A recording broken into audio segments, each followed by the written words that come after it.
क्या आपको पता है कि सोनिया गांधी ने शाह बानो वाले मामले में जो राजीव गांधी बिल ला रहे थे उस बिल को लाने का विरोध किया था।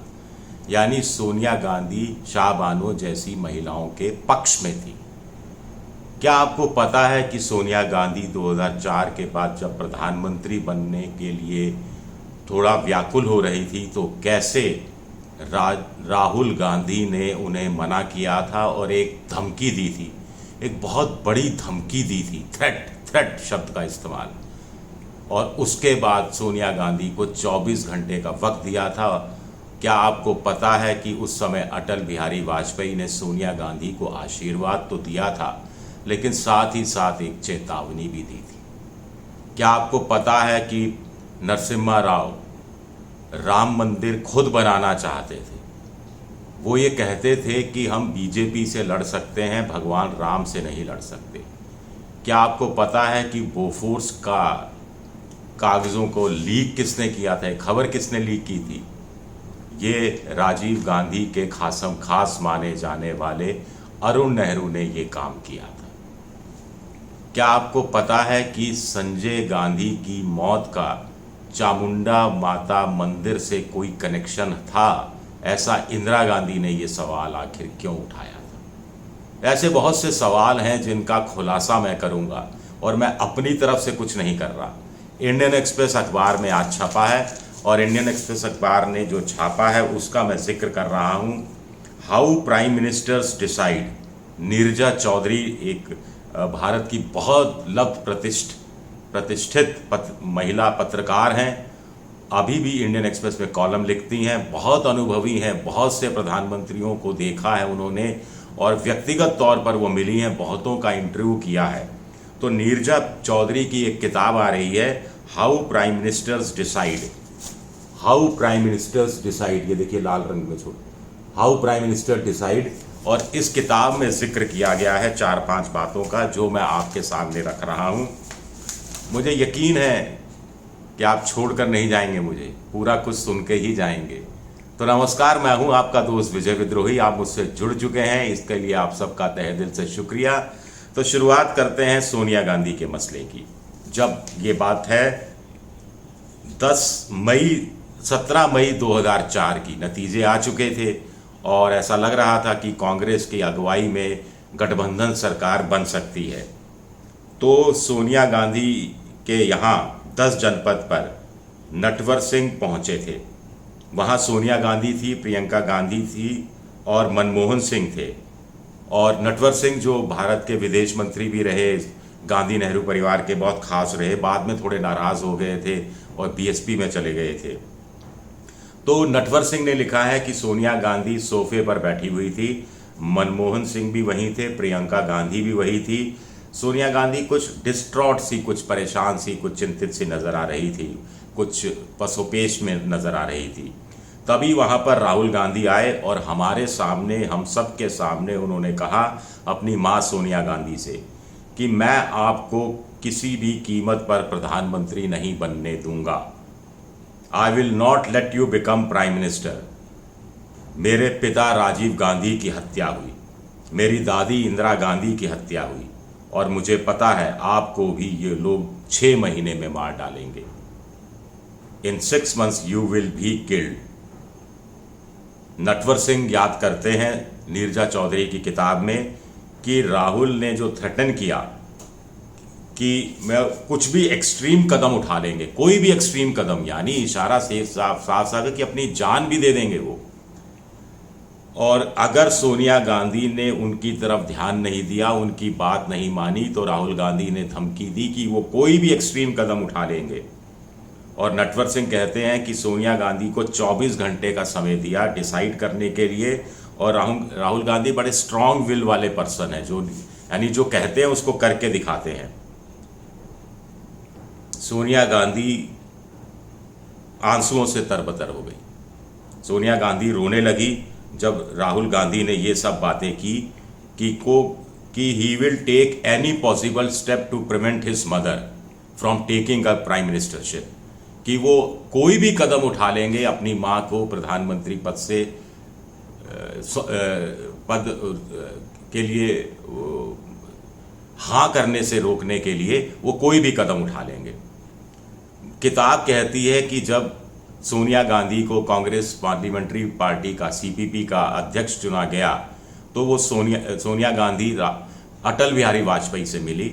वाजपेयी जी ने उनका स्वागत सोनिया गांधी को बधाई दी और कहा कि मेरा आशीर्वाद आपके साथ है, बहुत सारा आशीर्वाद आपके साथ है। लेकिन फिर जोड़ा, डोंट टेक द प्राइज, इसका मतलब है प्रधानमंत्री पद स्वीकार मत करो। You will divide the country, आप देश को विभाजित कर देंगी और would and could end up straining the loyalty of civil services. Civil services की जो लॉयल्टी है उसको आप खतरे में एक तरह से डाल देंगी, ये बात कही। तो ये किताब में लिखा हुआ है। आगे देखिए, बाबरी मस्जिद जिस दिन 1992 में विवादित ढांचा बाबरी मस्जिद कह दीजिए, कुछ कह दीजिए, वो गिरा था, तो उस घटना का भी जिक्र किया है नीरजा चौधरी ने। और वो निखिल चक्रवर्ती जो बड़े पत्रकार थे, जो नरसिम्हा राव से इस घटना के 2 दिन बाद मिले थे, उनके हवाले से उन्होंने लिखा है कि उन्होंने नरसिम्हा राव से कहा कि मुझे पता लगा कि 6 दिसंबर को दोपहर 12 बजे के बाद आप पूजा कर रहे थे।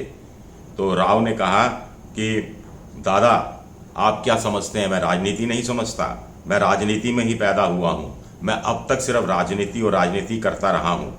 जो हुआ वो ठीक हुआ, जो हुआ वो ठीक हुआ, मैंने इसे होने दिया कि भारतीय जनता पार्टी की मंदिर की राजनीति हमेशा के लिए खत्म हो जाए। ये कहा नरसिम्हा राव ने जब प्रधानमंत्री थे। किताब में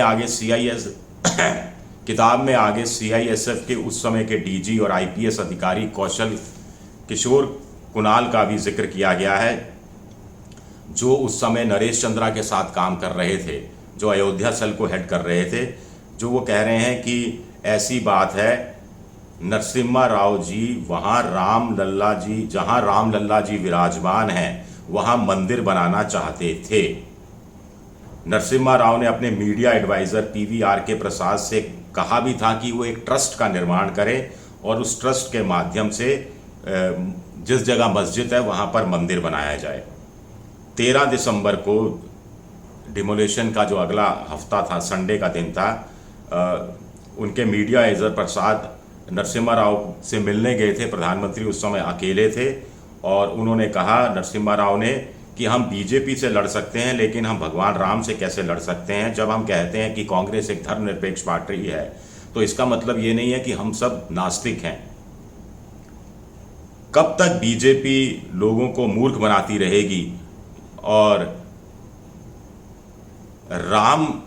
भगवान राम को सिर्फ अपने लिए पेटेंट कर लेगी अयोध्या में मंदिर बनाने के नाम पर।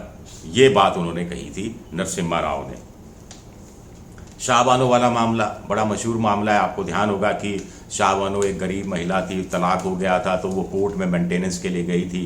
कोर्ट ने शाहबानो के हक में फैसला दिया था, लेकिन कुछ मुसलमानों ने डरा दिया राजीव गांधी को कि इससे मुसलमान आपसे बहुत नाराज़ हो जाएगा, तो एक अध्यादेश ले आए थे और एक कानून बना दिया था ताकि वो कोर्ट के फैसले को ओवरराइड कर दे, जिसमें मेंटेनेंस एक्ट कुछ बनाया गया था। लेकिन ये किताब ये कहती है कि सोनिया गांधी ये जो अध्यादेश लेकर आए थे, राजीव गांधी नया कानून लेकर आए थे, उसके खिलाफ थी। यानी सोनिया गांधी शाहबानो के पक्ष में थी। सोनिया गांधी ने ये हवाला दिया है डीपी त्रिपाठी, जो बाद में एनसीपी के नेता बन गए थे और उस समय राजीव गांधी के इनर सर्किल के एक सदस्य हुआ करते थे। अभी उनकी अब मौत हो चुकी है, डीपी त्रिपाठी की। तो डीपी त्रिपाठी के हवाले से कहा गया है कि डीपी त्रिपाठी के सामने सोनिया गांधी ने राजीव गांधी, देश के प्रधानमंत्री, से कहा था कि राजीव, अगर तुम मुझे मुस्लिम वुमेन बिल के बारे में कन्विंस नहीं कर पा रहे हो, आश्वस्त नहीं कर पा रहे हो, समझा नहीं पा रहे हो, तो आप देश को कैसे कन्विंस करोगे। ये बात उन्होंने कही थी। आगे उन्होंने बोफोर्स का भी हवाला दिया है, बोफोर्स कांड का भी, कि जब अरुण नेहरू राजीव गांधी के बहुत करीबी थे, सोनिया गांधी शायद अरुण नेहरू को इतना चाहती नहीं थी, और राजीव गांधी और अरुण नेहरू के बीच में सियासी दुश्मनी पैदा करने में भी सोनिया गांधी की भूमिका रही, ऐसा मोटे तौर पर अरुण नेहरू मानकर चलते थे। और अक्टूबर 1986 में राजीव गांधी ने अरुण नेहरू को अपने कैबिनेट रिशफल के बाद हटा भी दिया था। एमएल फोतेदार उस समय बहुत खास होते थे राजीव गांधी के, और इनर सर्किल में होते थे, और इंदिरा गांधी के भी बड़े विश्वास पात्र हुआ करते थे। तो एमएल फोतेदार का कहना है कि उस समय राजीव गांधी ने जो शपथ ग्रहण समारोह के बाद कहा एमएल फोतेदार से कि आप मेरे साथ मेरी गाड़ी में मेरे साथ चलिए, और जब वो वहाँ पहुँचे रेस कोर्स रोड प्रधानमंत्री निवास पर, तो वहाँ सोनिया गांधी और कैप्टन सतीश शर्मा इंतज़ार में खड़े थे, पोर्टिको में ही खड़े थे और राजीव गांधी का इंतज़ार कर रहे थे। और सोनिया गांधी के चेहरे पर एक बड़ी 1.5 इंच की मुस्कान थी।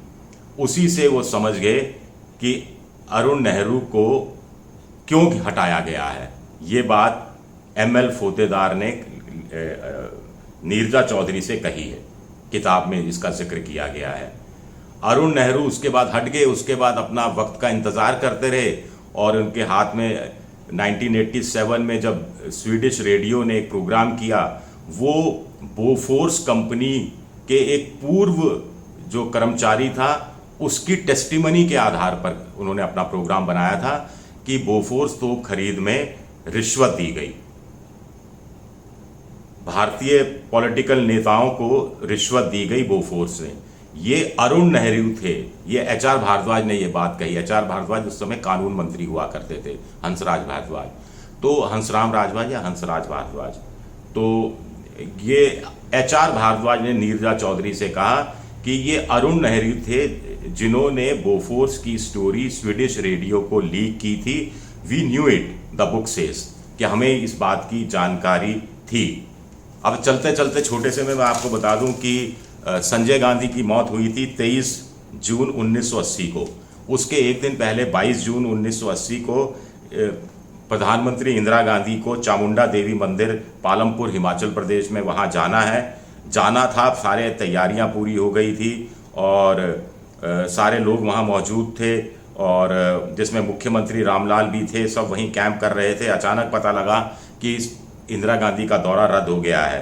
तो चामुंडा जो देवी मंदिर के जो पुजारी हैं, उन्होंने कहा था कि माँ किसी साधारण व्यक्ति को तो माफ़ कर सकती हैं कि उन्होंने कि आने का जो वादा करे और ना आए, लेकिन ये देवी की अवमानना नहीं कर सकते। शासक वर्ग देवी की अवमानना नहीं कर सकता। और उसके अगले दिन संजय गांधी का एक प्लेन क्रैश में दिल्ली में देहांत हो गया था, और उसके बाद वहाँ एक नेता थे वहाँ पर कपिल मोहन मीकन्स ग्रुप के, उनके हवाले से, और अनिल बैली उनके नेफ्यू के हवाले से नीरजा चौधरी ने लिखा है कि अगले दिन 2:30 बजे जब वो पहुँचे दिल्ली, तो इंदिरा गांधी संजय गांधी अपने पुत्र के शव के पास बैठी थी, और उन्होंने बाली से कहा कि क्या ये सब चामुंडा नहीं जाने की वजह से हुआ, ये सवाल उठाया था। उसके बाद उसी साल 13 दिसंबर को इंदिरा गांधी चामुंडा गई थी, और वहाँ के पुजारी ने कहा कि जिस ढंग से इंदिरा गांधी पूरे मंत्र पढ़ रही थी, पूर्णाहुति दे रही थी और अपना सर झुका रही थी, उससे मुझे पता लगा, काली की पूजा कर रही थी, कि वो सब कुछ बिल्कुल परफेक्शन के साथ कर रही थी। उसके बाद इंदिरा गांधी रोई और सिर्फ रोती रही। और तब इंदिरा गांधी ने कहा था सुखराम से, कांग्रेस के नेता जो बाद में मुख्यमंत्री भी बने, कि वहाँ पर एक चामुंडा माता के यहाँ एक घाट बनाया जाए, और कांग्रेस ने अपने खर्चे से 80 लाख रुपए खर्च करके सुखराम ने वो घाट बनाया था। शुक्रिया मेरा ये वीडियो देखने के लिए।